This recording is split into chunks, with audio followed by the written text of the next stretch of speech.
Previously on Power Reviews. No legal record whatsoever that anyone named Database Ranger has ever existed. You and Mayo? Same person, different worlds. Is that me? The laser optic lineation cerebral array transceiver utilizes advanced imaging matrices. Remember. Look inside that head of yours. Who am I? It's coming down the hall.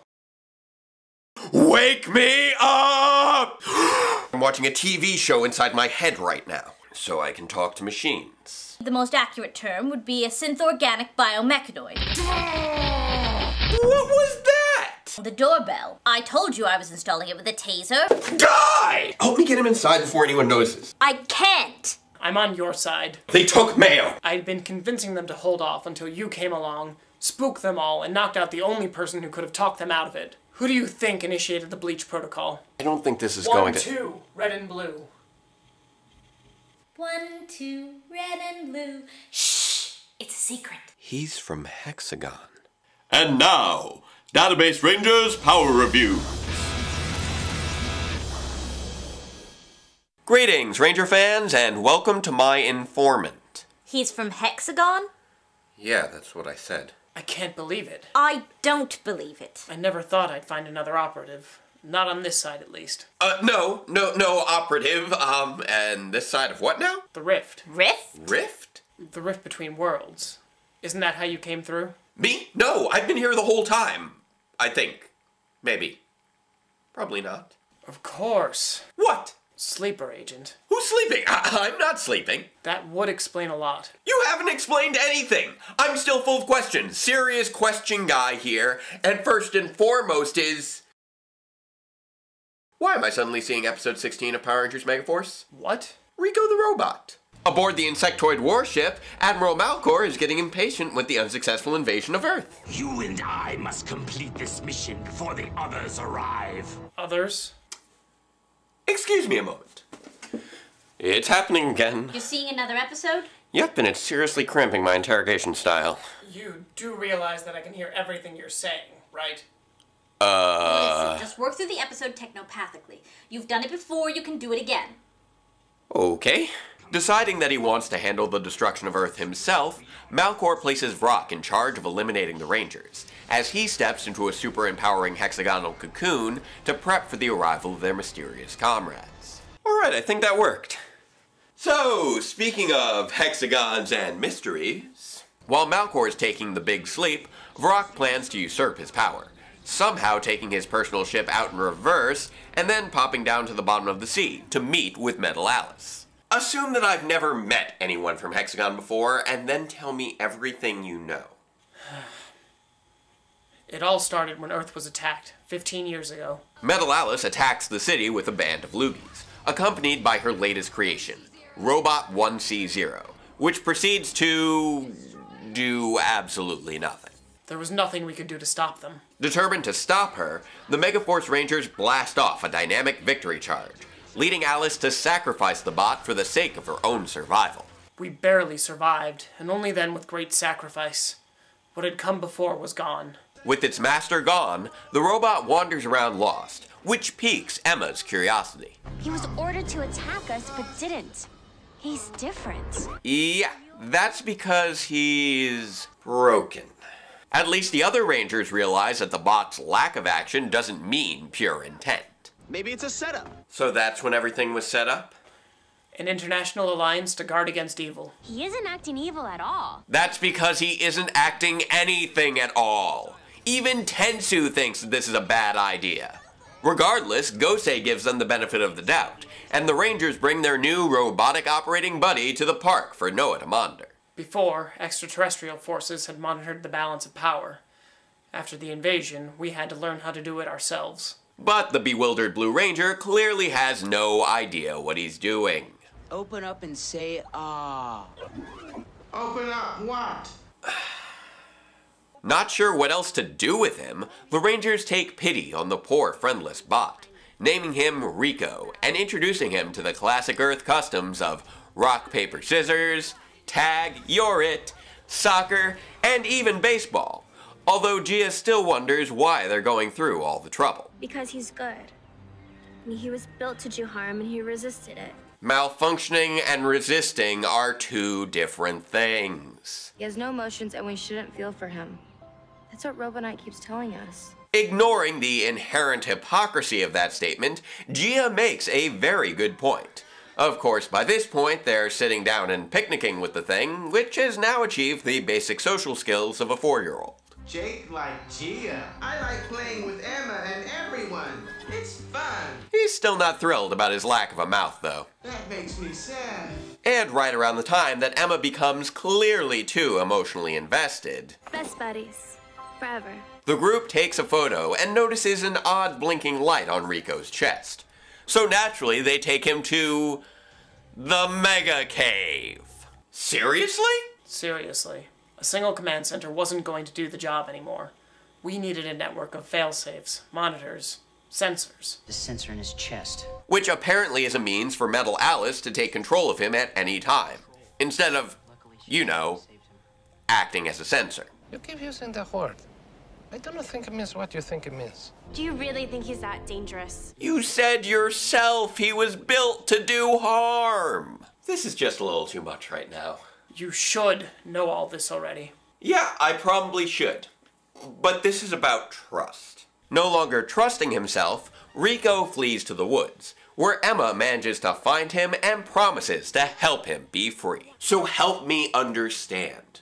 Assume that I really am one of these sleeper agents, and tell me, what does Hexagon do? We monitor fluctuations in the grid. The Morphin Grid? It's a delicate thing. It's a delicate process to free Rico. Jake and Gia create a set of blast shields, Noah and Troy generate a funnel stream, and Robonite is set to freeze things at any moment, just in case Emma's pinpoint lightning strike fails and ends up destroying them all instead. An imbalance could destroy the powers of everyone connected to it, leaving us defenseless. But Emma can't bring herself to endanger her defenseless friend. So if you and your friends at Hexagon are all about monitoring and defending the Morphin Grid, how did you end up at Alphabet Soup? We needed a mole. That's when Metal Alice arrives to reveal that Rico had been a mole this whole time, designed to learn about and exploit the power of friendship. I don't know why, but that makes about as much sense as anything else I've heard today. You understand that we needed to crack open their organization? This is when Rico finally cracks a smile, as Alice activates his sinister attack mode. Metal Alice, you're heartless! Why? Because I just erased all his memories of your good times? Yes! Despite R1C0's unflinching attack and Robonite being more than ready to throw down, Emma is still convinced that her best buddy is buried deep under the malicious metal surface. We knew that something was going on under the surface. Enemy identified. Of course, she could be wrong. So we worked up a plan. But not wanting to destroy their new friend, the Rangers decide to take another crack at their earlier plan. Only this time, they have Robonite freeze him in place first, Noah and Troy then use a watery whirlwind to drill a small hole in the ice, so Emma can make a targeted lightning strike to neutralize the sensor. I was to target the key to their plan, and neutralize it if I deemed it too dangerous. And you believe that Mayo is that key? Yes. And what is their plan? Her plan ruined, Metal Alice summons the Zombolts. All I can tell you is that it's big. And initiates his backup energy mode. But when it's time to fight the Gosei Great Megazord, Rico refuses to cooperate. You've got to work with me here, guy. Does this have something to do with that rift you mentioned? If Mayo is the key, then the rift is the lock. Metal Alice tries to activate his self-destruct sequence, but Rico has managed to lock her out of that as well. So while Robonite finally comes to the aid of his fellow free-thinking bot, Emma takes this opportunity to summon the Gosei Ultimate Command Ship, flying her friend up and away from his mistress's wireless connection. So what is the connection? Have you heard of Subject K? Yeah, the name definitely rings a bell. What about her? She was their only asset to ever successfully escape. Emma and Rico successfully escape into the stratosphere, where the giant robot leaps to his freedom. Which apparently means hovering in the sky until he eventually runs out of fuel and plummets to Earth in what I imagine will be an impressive display of destruction.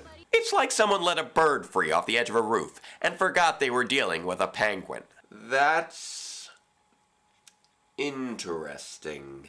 Inconceivable. You keep using the word. I don't think it means what you think it means. With Rico now safe and away, the Rangers meet back up in the park again, with Emma tearfully telling her best friend forever how much she misses her best buddy forever, and the others reassuring her with the happy memories of the brief time they spent together. Wherever you are, Rico, just remember that you'll always be in our hearts. And that's the end of the episode. So, what did I think of it? Well, there's still plenty of stuff I'm confused about. Like what is going on in the Rangers' heads here. The level of naivete they display while dealing with Rico is just staggering. True, they end up being correct about his intentions, but that doesn't excuse the fact that Emma is instantly emotionally invested in an ostensibly dangerous robot before it has even shown the same level of sentience as a Roomba. Plus, the moment that they suspect he may be a ticking time bomb of evil, they immediately bring him, unrestrained, right into their command center. Their central command has been convinced for years that Subject K is the only one capable of stabilizing the rift for safe passage. Why do they think that? I have no idea. No idea what they were thinking with their definitions of morality here. Much like with the Wild Sword's resistance of Rock's commands and ultra power, it is automatically assumed that anything resisting the influence of an evil power must be good, without any thought given to the notion of neutrality or even incompetence. Inaction without explanation does not convey intent. But they intend to find out if Mayo is capable of the same thing. Because they believe that she is somehow this world's version of their long-lost Subject K. Correct. Craziness. But all craziness aside, there are still a few points that are handled well. The pacing is solid, and we do get some interesting development regarding Malcor and his allies. Robo Knight continues to round out as a character, starting off very harsh on his robotic adversaries, but slowly coming to respect Rico and come to his defense once the bot finally learns to make his own choices. And finally, Metal Alice's plan was surprisingly well executed in how it was able to play on her enemy's emotions, even if she did fail to think it through well enough to take advantage of Rico's brief stay in the Rangers' base. So, I understand why they brought her to their base, but there's one thing I still don't get. How do I figure into all this? As far as I know, you don't. What? You weren't even on their radar until their field agent spotted us at that restaurant together. They did some digging, and when they couldn't find anything on you, thought that maybe they'd be able to use you as leverage against her. Wait, are you saying that even Alphabet Soup knew that she liked me before I did? You really are bad at reading signals. So that... why did you come to me, Guy? Because you're the only one I trust to help me on this. You've proven that you're willing to do whatever it takes to keep Mayo safe, including going toe-to-toe with the Soup. We may not be friends, but you're the closest thing I have right now. Befriending! No friends. No friends. Friends. Friends. Friend. Our friends. Best buddies. Best buddies. Friends. Friends. Friends. Friends. Friendship. Friendship. Friendship. Friendship. Friendship is magic. Friend. Friend. Friendship. Friends. Buddy. Friend. Friend. Friendship. Buddies forever. Buddies forever. I understand. Overall, this episode may have good intentions on exploring the nature of friendship, but the character motivations are just so muddled and unrealistic, and the final resolution so inconclusive, that instead of warming your heart like it should, you just end up feeling lost and confused. So, let me get this straight. You were sent by Hexagon, an international organization in charge of maintaining the Morphin Grid, to infiltrate Alphabet Soup, which crossed over into our world through an unstable interdimensional rift, and they believe that Mayo is the only person that can help them take control of it. Am I with you so far? Look, I could spend all day going over history lessons with you, but I don't think we have time. And why's that? Because they're already here.